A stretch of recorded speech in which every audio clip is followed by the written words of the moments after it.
You have decided to come to talk about this idea of togetherness. I mean, togetherness in two ways. The first way is that you become like the 5 people that you spend the most time with. Are they people who are calling you to something higher and greater? Are they people that you admire most things about them and think, I want to be more like so-and-so in that way? I want to be more like this person that way. Or are you kind of the big cheese inside your group, right? Think about that, because it matters, because who we commiserate with and whether we commiserate and who we aspire to be like, it affects the trajectory of our business and our profession. And so when I'm saying togetherness, I'm laying the groundwork for saying, be thoughtful about those 5. We've already said that one of the things that togetherness means is who is in our top 5 and how they influence us. The other thing that togetherness means is I'm thinking all the time right now about what it means to be a human being. And I know that sounds lofty and philosophical, but it's because every single day, without fail, I'm not kidding, I've been tracking it. Every day, someone is saying, have you tried this cool tool?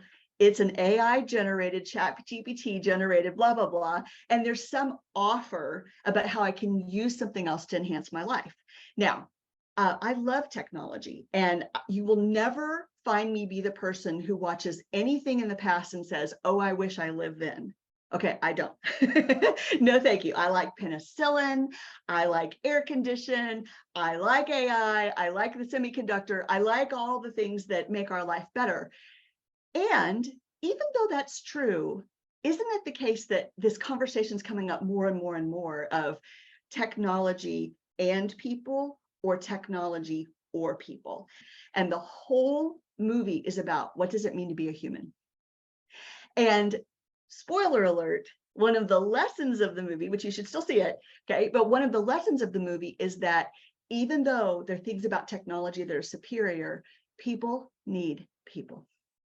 What are the secrets that make groups beneficial?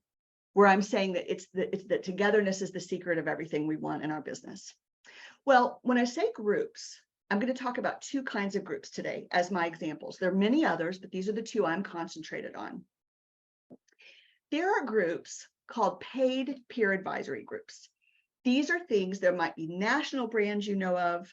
They could be just in your city. They could be gender specific. They could be industry specific.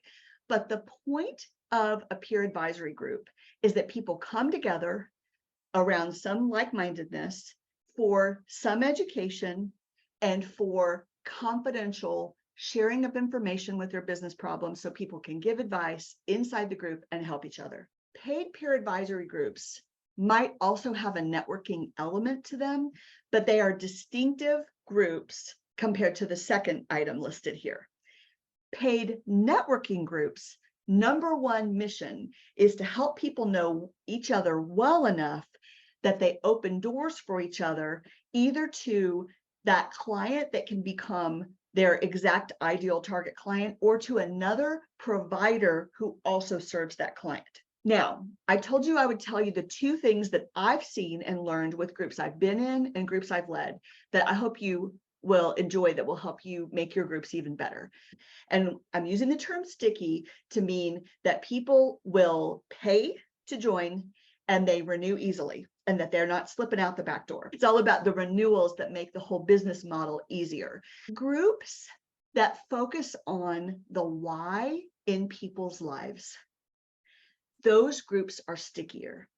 I'm talking about whether you are in a community of people where people, the members, are discussing why they think they're here on planet Earth, what they want to accomplish professionally in their business, why they chose the work they're doing, what else they love in their life. Do people really know each other?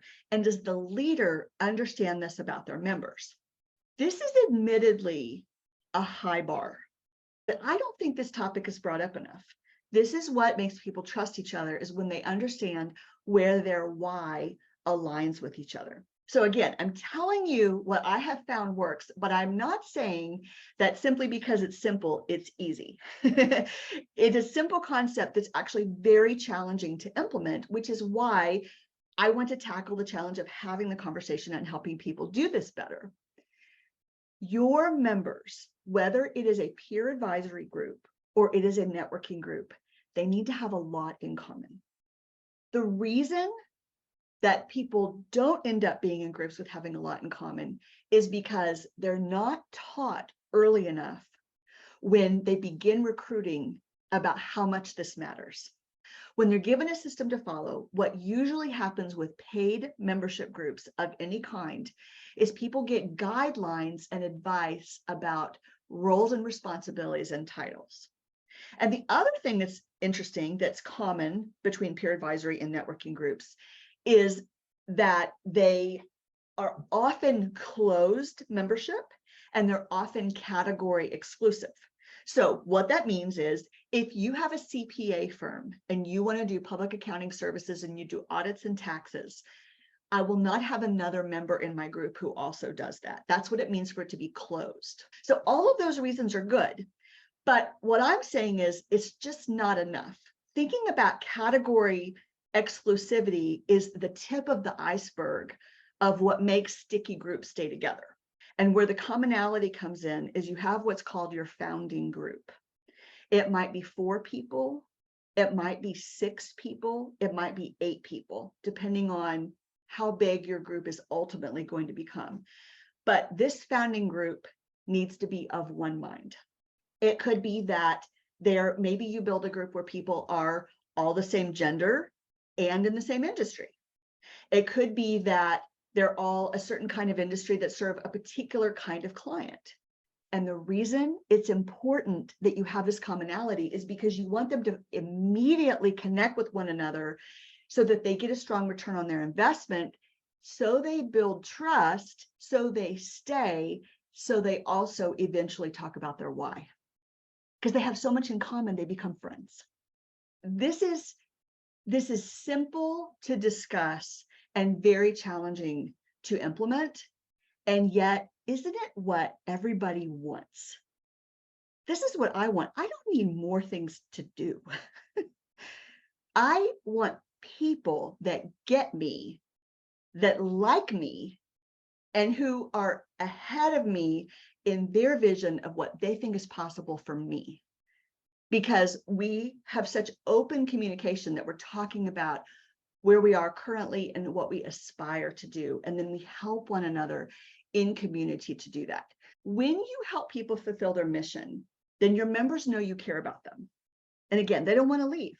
In this story, Joshua is the leader of the Jewish people who are walking toward the land where they're going to rebuild their homes. And Joshua follows Moses. So many people have heard of Moses, but not everyone's heard of Joshua. It's very challenging. It takes a long time, and he has to keep holding out hope for people that they are eventually going to reach their inheritance. Okay, so there's a verse that it actually says, "Be strong and courageous, because you will lead these people to inherit the land I swore to their ancestors to give them." Be strong and courageous, because you will lead these people to inherit the land. Inherit is where people are trying to get in their life. It's their why. Just like the Jews going through the desert, we're on a journey. We're all on a journey towards something we're trying to get. And we cannot get there without other people.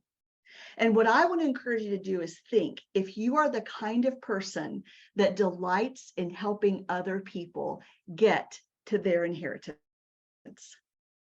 do you feel like that is part of your calling? I've realized it's part of my calling. The reason it makes me so happy for you to connect with people, to be having LinkedIn open at the same time, to be checking each other out while you're half listening here.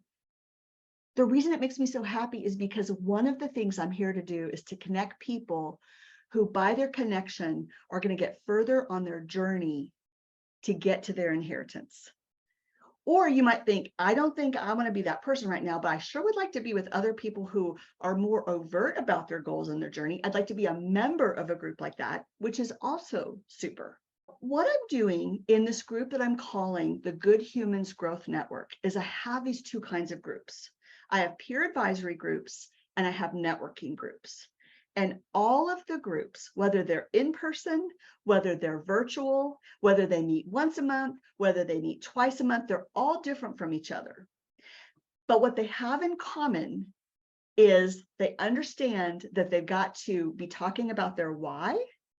They've got to understand that it's going to be through their work and getting better at business development and getting better at opening doors for one another and helping each other. It's how they're going to get to their inheritance. And so there's going to be a trickle-down effect where there's a common culture, even despite diversity among the different kinds of groups. In addition to that diversity, there will also be these attributes. Now, when I wrote How Good Humans Sell, I coined the phrase good humans. And of course, it's a phrase that's been out there before, but I grabbed it and I said, this has to do with business development. Because when people are reluctant to sell and they're worried about being perceived as too pushy, they want to be liked and they don't want to be seen as a not good human. So basically, when I wrote How Good Humans Sell, I defined good humans by what you're not. You're not pushy. You're not manipulative. We don't talk people into things they don't need. That's rude. Don't do that. Right? That's how I define good humans.